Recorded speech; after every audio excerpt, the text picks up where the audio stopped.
بسم اللہ الرحمن الرحیم۔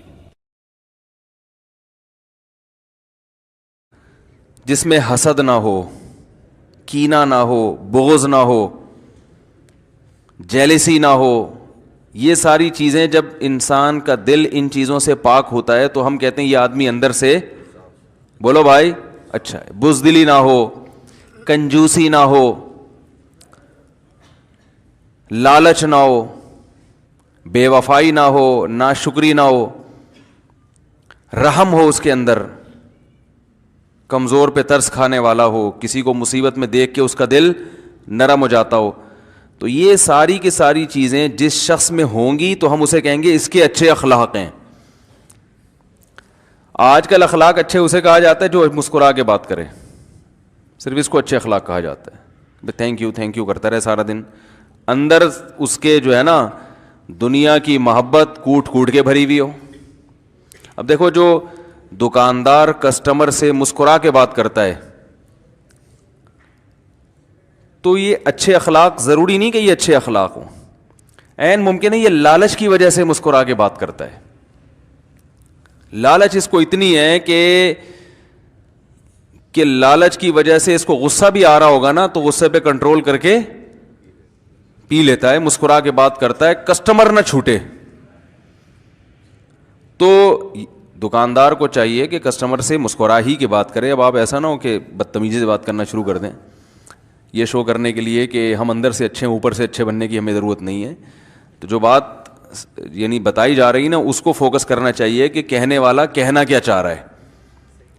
ایئر ہوسٹس کے جو اچھے اخلاق ہوتے ہیں وہ اندر سے اچھا ہونے کی وجہ سے بسا اوقات نہیں ہوتے، کیونکہ ہم دیکھتے ہیں کہ وہ اپنے میاں سے اس طرح سے بات نہیں کرتی، ابا کو لفٹ نہیں کرا رہی. تو اس کا مطلب بھائی یہ جو اچھے اخلاق ہیں یہ سخاوت کی وجہ سے یا غصے پہ کنٹرول کی وجہ سے نہیں ہے، بلکہ یہ سیلری اچھی اور یعنی ترقی کی چاہت میں اچھے اخلاق ہو رہے ہیں کہ بھائی کمپنی میں رپورٹ اچھی جائے. کیونکہ ایئر ہوسٹس اگر بدتمیزی سے بات کرے گی تو جہازوں کی کمپنی میں اس کو رکھیں گے تھوڑی، فوراً کک آؤٹ کریں گے اس کو، پتلی گلی سے نکلو. تبھی ایئر ہوسٹس کو اللہ نہ کرے کہ چھیڑ بھی دے تو اس کو غصہ نہیں آتا. حقیقت ہے، میں نے نہیں چھیڑ کے دیکھا، کہیں آپ کہو گے آپ نے چھیڑ کے دیکھا ہے، لیکن میں نے جہاز میں ایسے لوگ دیکھے جو ایئر ہوسٹس کو چھیڑ رہے تھے. ایسے لوگ ہر قسم کے ٹھرکی بھی لوگ ہوتے ہیں نا جہاز میں، تو ایسے میرے تو سفر بہت ہوئے جہازوں میں، تو ایسے لوگ میں نے دیکھے ہیں کہ وہ ایئر ہوسٹس کو جو ہے نا وہ لفٹ کرانے کی کوشش کر رہے ہیں، وہ نہیں کرا رہی لیکن وہ کوشش کر رہے ہیں، مگر وہ مسکرا کے تھینک یو کر کے نکل رہی ہے پتلی گلی سے، غصہ نہیں کر رہی. اب یہ جو اندر سے ایئر ہوسٹس کو غصہ بھی نہیں آ رہا اور جو ہے وہ بڑے مسکرا کے بات پھر بھی کر رہی ہے، تو دنیا کی نظر میں تو یہ اچھے اخلاق ہیں، لیکن اس کی بیس کیونکہ اچھی نہیں ہے، اس کی بیس ہے غیرت لیس ہونا. اس کی بیس کیا ہے؟ غیرت کا نہ ہونا. تو غیرت اخلاق میں آتی ہے، یہ غیرت کا نہ ہونا اخلاق ہے. غیرت کا ہونا اچھے اخلاق ہے نا،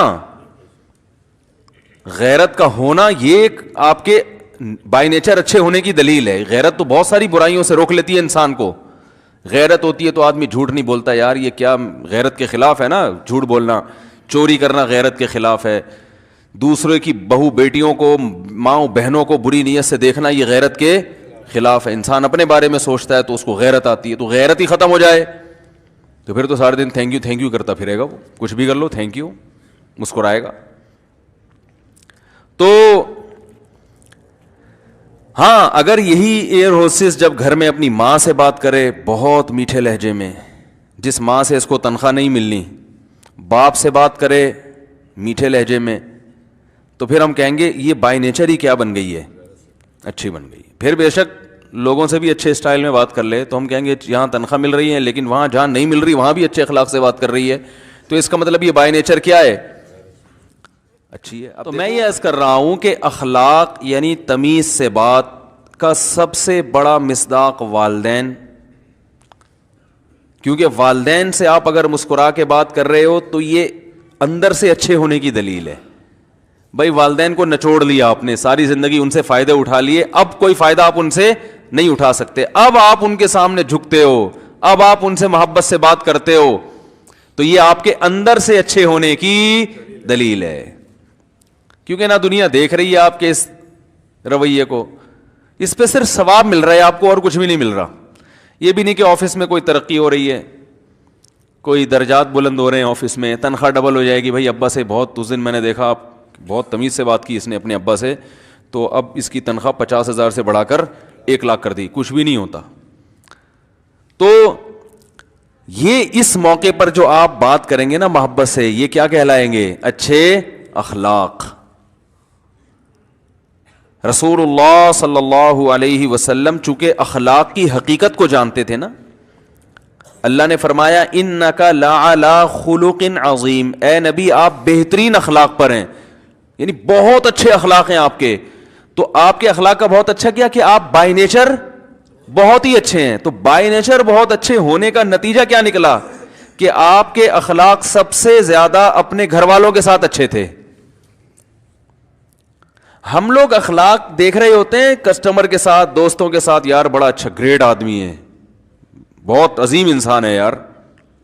او بھائی سب سے پہلے دیکھو کہ اماں کے ساتھ کیسا ہے, ابا کے ساتھ کیسا ہے, دادا کے ساتھ کیسا, نانی کے ساتھ کیسا, نانا کے ساتھ کیسا, ان کی کتنی خدمت کر رہا ہے, بیوی کے ساتھ کیسا, بچوں کے ساتھ کیسا.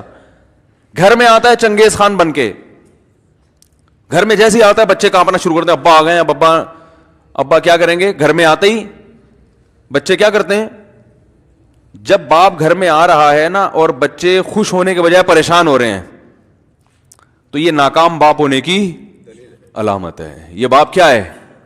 یہ ناکام باپ. یہ گھر تھانہ ہے جس میں ایس ایچ او صاحب کے آتے ہی ماتحت سارے ایک دم جو ہے نا وہ پریشان ہونا شروع ہو جاتے ہیں نا. تھانے دار کوئی آتا ہے سب بھاگتے ہیں نا ادھر جدھر بھی چور ہیں. صحیح ہے نا.